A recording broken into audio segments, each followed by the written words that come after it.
Okay, mathematics grade 12 unit 2 boqonnaa lamaffaa introduction to calculus kan jedhu ilaalla jechuudha. Waa'ee calculusii maal akka ta'e jechuudha. Calculasiin keessattuu herreega kutaa 12tiif jechuudha. Baay'ee fundamentaalidha jechuudha. Baay'ee bu'uuradha. Zaatas keessatti ilaalla jechuudha. 2.1 subtopic introduction to derivative. Derivative maal akka ta'e ilaalla jechuudha. As jalatti topic kana jalatti jechuudha. Tokko rate of change ilaalla. Rate of change maal akka ta'e ilaalla. Inni kan biraa average rate of change ilaalla. Inni kan biraan instantaneous rate of change ilaalla. Inni kan biraa gradient of curves and rate of change kan jedhus ilaalla jechuudha. Okay, as jalatti rate of change. What's rate of change? Rate of change yeroo jennu maal jechuudha? Isa jedhu ilaalla jechuudha. Okay, rate of change it is a rate that describes how one quantity changes in relation to another quantity. Simply rate of change yeroo jennu jechuudha. Qaamni tokko qaama biraatii wajjin akkamittiin akka jijjiiramaa jiru kan nutti agarsiisudha jechuudha. Rate describes how one quantity jechuudha. Akkamittiin qaamni tokko changes in relation to another quantity. Another quantity yookaan qaama biraatii wajjin akkamittiin jijjiirama isa jedhudha. Fakkeenyaaf quantitiin tokko x dha jennu ammaasitti. Kan biraa immoo and y dha jennu. Okay, quantitiin kan biraa immoo jechuudha y dha jennee fudhannu. Amma quantity x kuni waa'idha yeroo wal bira qabamu akkamittiin jijjiirame yookaan immoo jijjiiramni quantity kana maal fakkaata isa jedhudha jechuudha. Yookaan immoo quantitiin x jechuudha. That y immoo yeroo x wajjin wal bira qabamu akkamittiin jijjiirame yookaan ammam jijjiirame isa jedhudha jechuudha. Fakkeenyaaf asitti amma fakkeenyaaf amma jechuudha as coordinatein kuni 3,2 dha jennu. Okay, kan biraa immoo asitti coordinatein kuni 4,5 dha jennu jechuudha. Asama coordinate kanarratti rate of change barbaadetu nun jedhee utuu jechuudha. Inni kuni x2 y2 ta'e x2 this okay x2 dhaa fi y2 dha ta'e jechuudha. Inni kun immoo x1 dhaa fi y1 dha ta'e jechuudha. As keessatti rate of change maal ta'a? Rate of change ni change in what?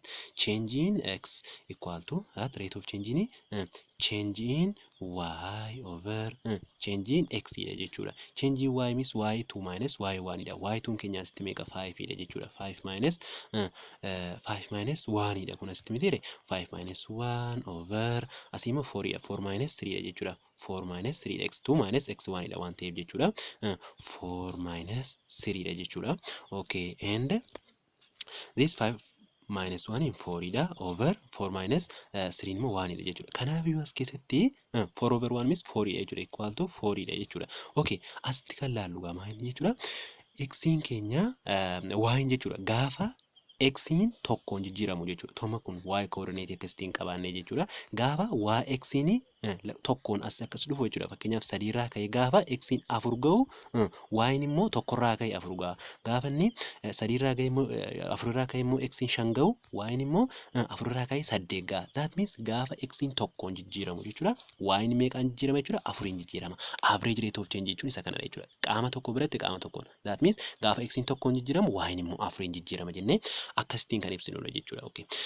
Rate of change kana bifa garaagaraa bakka sadiitti qoonnee ilaaluu dandeenya. Innis eenyuun jechuudha. Tokko positive rate of change dha. Positive rate of change kan jennu quantitiin keenya lacheen x and y dha yoo ta'e jechuudha. X and y dha yoo ta'e jechuudha. Quantitiin kun lacheen yoo x'n dabalaa jiraate jechuudha. And ynis dabalaa jiraate maal jenna jechuudha isa kanaanii positive rate of change dha jennaa jechuudha. Kan amma bifa giraafiitiin utuu ilaalle jechuudha. Bifa kanaanii kuni giraafii x y ti yoo jenne iseen kun x dha yoo jenne ende kun immoo y dha yoo jenne jechuudha. Giraafiin kuni jechuudha asitti y dha jenna dhiifama. Asitti giraafiin keenya kun bifa kanaan dabalaa jira jechuudha yeroo kana. Asii x'n keenyas maal ta'a gara kanatti dabalaa jira waan ta'eef ynis gara kanatti dabalaa jira ta'e slooppiin keenya maal ta'a gara kana ta'a jechuudha. Kanaaf iyyuu slooppiin positive rate of change kan bifa kana kan fakkaatu waan kan dabaludha jechuudha. Positive rate of change jechuun immoo qaamonni lachuu yoo x fi y ta'an fakkeenyaaf x'nis ynis yeroo itti dabaludha jechuudha. Kan biraa kan laallu negative rate of change dha jechuudha. Negative rate of change kan jennu ammoo yeroo qaamota lama x dhaa fi and y qabaannu fakkeenyaaf jechuudha. Yoo x'n keenya dabalaa jiraate x'n dabalaa jiraate yn immoo irrachaa jira yoo ta'e jechuudha. Kanaaf maal jenna negative rate of change dha jenna. Yookaan immoo yn kan keenya x'n kan keenya irrachaa jiraate yn immoo kan dabalaa jiru yoo ta'es maal jechuudha negative rate of change dha jenna jechuudha. Fakkeenyaaf amma kana bifa giraafiitiin yeroo ilaallu jechuudha. yoo jechuudha waayin keenya or xin keenya dabalaa jira jennu xin keenya gara kanatti achi dabalaa jira yeroo kana waayin immoo gara kamitti dabalaa gara kamitti deemaa jira akkas gad deemaa jira yoo ta'e jechuudha islooppii yookaan gireediyentiin keenya akkam ta'a bifa kana fakkaata jechuudha yeroo kana gara gadiitti gara deemaa jechuudha islooppiin negatiiv reet oof cheenjii immoo kana fakkaata jennee ibsuu dandeenya jechuudha. Okay, inni kan biraa zeeroo reet oof cheenjiidha. Zeeroo reet oof cheenji. Zeeroo reet oof cheenji kan jennu fakkeenya yeroo kwaantitiin inni tokko yookaan qaamni inni tokko jechuudha dabalaa jiraate qaamni inni tokko immoo koonistaantii ta'udha jechuudha. Fakkeenyaaf x fi y jechuudha. X and y qaamota kana lachee yoo ta'ani x kan keenya dabalaa jira jennu and y immoo koonistaantiidha bakkuma sana dhaabbachaa jira jennee yaannu jechuudha. Yeroo kana x fi y maal jechuudha zero rate of change jiru jechuudha. That means x y dhaan yeroo bira qabamu kan y yeroo x wal bira qabamu jijjiiramni inni gochaa jiru hin jiru jechuudha. Kana immoo bifa giraafiitiin yeroo ibsinu jechuudha. That kana kun giraafii zero rate of change yoo ta'e jechuudha. Inni kun jechuudha asii y keenya maal ta'an jiru jechuudha dabalaa jiru jechuudha. That means bifuma kanaan itti kan fufu yoo ta'edha jechuudha. And x keenya immoo kan dabalaa jiru yoo ta'e jechuudha. Gara kanatti y keenya immoo dabalu yoo ta'e kun zero rate of change dha jennee ibsuu dandeenya jechuudha. Okay. As keessatti mee rate of change kana fakkeenyaaf example 2.4 irraa gara 3.4 kana rate of change isaa barbaadetu nuun jedheeti akkuma beekamu rate of change ni rate of change maal ta'a jenneera rate of change ni wal qixa maal ta'a changing y over changing x dha jechuudha. Changing y jechuun y isa lammaffaarraa fakkeenyaaf amma y lammaffaan asitti y2 kan jennu see kanadha jechuudha.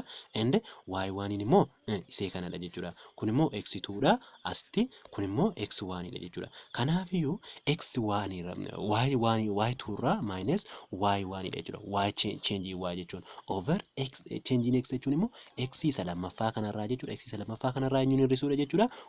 X isa tokkoffaa kana hir'isuu minus x1 dha jechuudha. Kun immoo wal qixa maal ta'a jechuudha. Y2 nu qabnu kan Y2 keenya sitti meeqadha dhumneesee kana ilaalna jechuudha. 5 jenna jechuudha. Minus y1 keenya immoo meeqa 4 dha jechuudha. Minus 4 jenna jechuudha. Over x2 keenya meeqadha 3 dha jechuudha. Over 3 jenna jechuudha. Minus x1 keenya immoo meeqadha 2 dha jechuudha. Minus 2 jenne bifa kanaani 5 minus 4 meeqadha 1 dha jechuudha. Over 3 minus 2 immoo meeqadha jechuudha 1 dha jechuudha. 1 over 1 immoo wal qixa meeqa ta'a jechuudha 1 ta'a jennee bifa kanaan ibsuu dandeenya jechuudha. Okay. Bifa kanaan ibsuu dandeenya jechuudha. Asitti reetiin keenya waanii ta'e waan means what positive ta'e jechuudha. Inni positive dha jechuudha reetiin keenya. Okay, note asitti note maal jedha a function tokko is increasing function tokko dabalaa jira jenna. Yoo maal ta'e function sun dabalaa jira jenna if it is rate of change is positive. Rate of change function sana positive dha yoo ta'e function sana maal ta'e jenna jechuudha dabalaa jira jenna jechuudha. Okay, asitti ammanni kuni rate of change nu agarre kuni positive one dha jechuudha. Therefore our function is what increasing. Functioning keenya maal ta'aa jira jechuudha dabalaa jira jechuudha. Inni kan biraasti kan laallu average rate of change dha. Average rate of change maalidha? Okay, average rate of change kan jennu if y equal to f of x, y kan keenya f of x dha yoo jenne.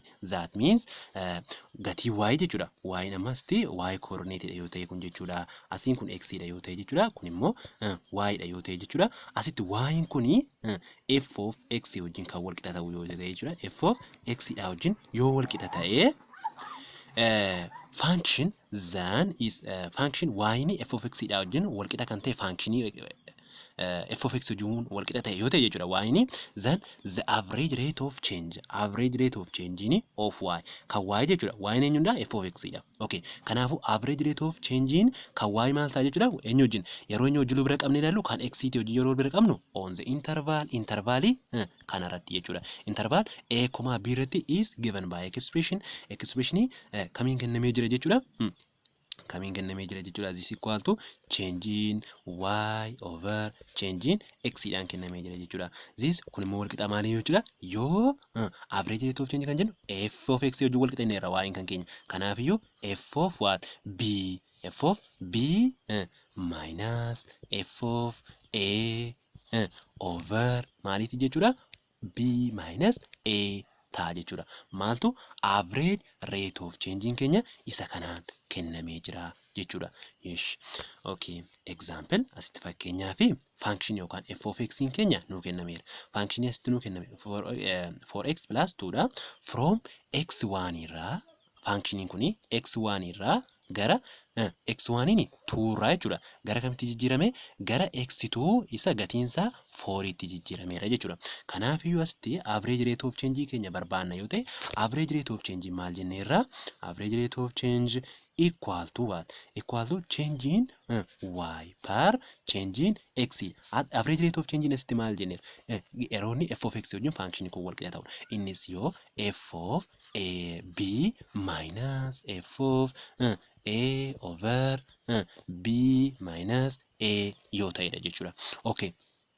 Kanaan booda asitti f of b jechuun gatii 4x keessa jechuudha. Iddoo x kana gatii b keenya yookaan gatii isa lammaffaa galchina. Ilaala. Asitti gatii isa lammaffaa galchina jechuudha. Asitti gatiin a meeqadha? Gatiin a equal to 2 dha. And gatiin b immoo wal qixa meeqadha? 4 dha jechuudha. Okay. Kanaaf iyyuu asitti 4x f of b iddoo f gatiin nyuu galchina jechuudha. B galchina jechuudha. That means 4 galchina jechuudha iddoo x jechuudha. Okay. That maal ta'a jechuudha? 4x 4 into x keenya eenyu jenneerra b dha waan ta'eef 4 dha jenneerra 4 plus 2 jechuudha. Minus jenna into what? Minus 4 jenne jechuudha. Bakka x eenyu galchina 2 galchina jechuudha. Haala nammoo f of a dha waan ta'eef jechuudha. Okay.